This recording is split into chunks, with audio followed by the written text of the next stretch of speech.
राधे राधे दोस्तों। जैसे कि आप लोग कहानी में जानते हैं कि हनुमंत बीमार पड़ जाते हैं वसुधा को सोचते हुए और कोठी चले जाते हैं। तो कोठी पहुंच कर के हनुमंत कहते पहले तो अपनी पत्नी से कहते हैं कि मैं सुनो जी, हम जिस लाड प्यार से पाले थे हमारी बेटी बिगड़ गई है, अब मैं क्या करूं, मेरे समझ में नहीं आता है।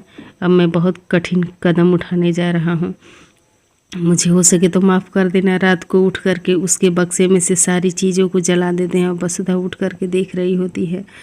उसके उठ करके करवटें बदल के बार बार देख रही होती है।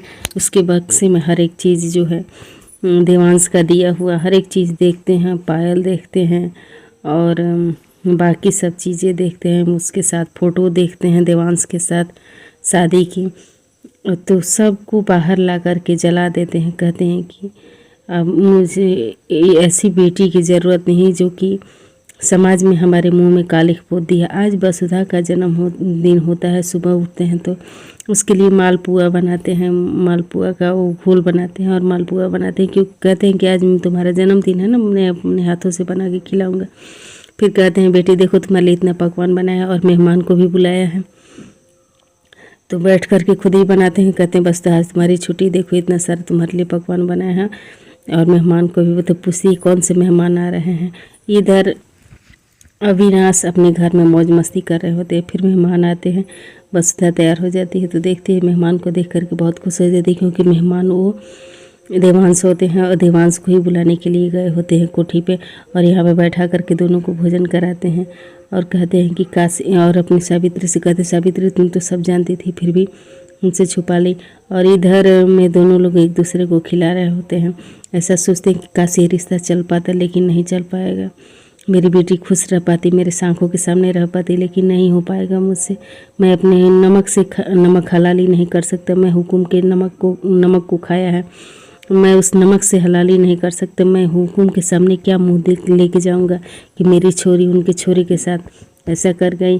फिर ये पीछे मुड़ जाते हैं तो तुरंत वसुधा से देवांश हाथ मिलाने लगते हैं और कहते हैं कि हैप्पी बर्थडे वसुधा।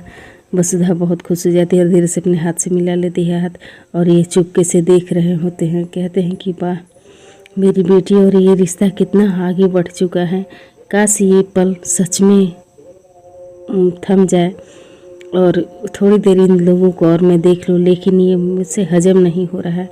मुझे अपनी बेटी के लिए कुछ ठोस कदम उठाना ही पड़ेगा। और वहाँ से चले जाते हैं गुलकी को कुत्ते के पीछे पीछे। गुलकी कहाँ जा रही है, गुलकी कहाँ जा रही है, कुत्ते का नाम गुलकी होता है।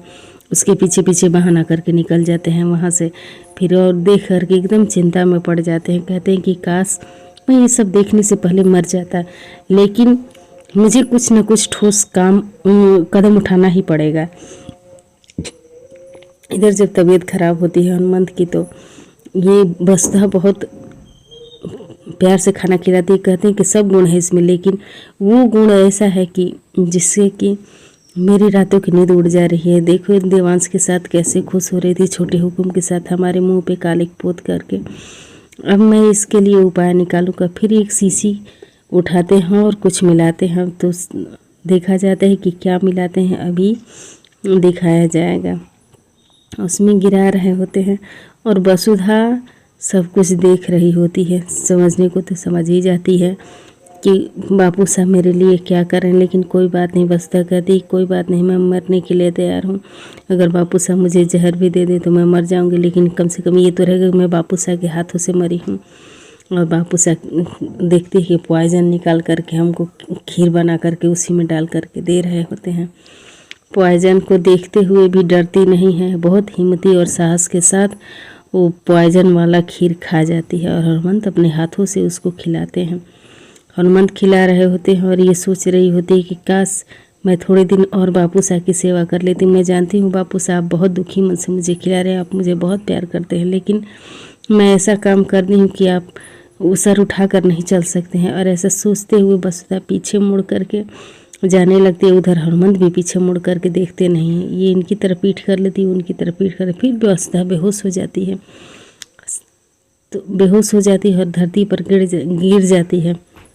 हाँ करके हनुमंत पकड़ करके गोदी में उठा करके रोने लगते हैं, लेकिन क्या फ़ायदा, अब वसुधा उठेगी तो शायद ही अब देखिए आगे क्या होता है, बस बसदा उठ पाती है कि नहीं।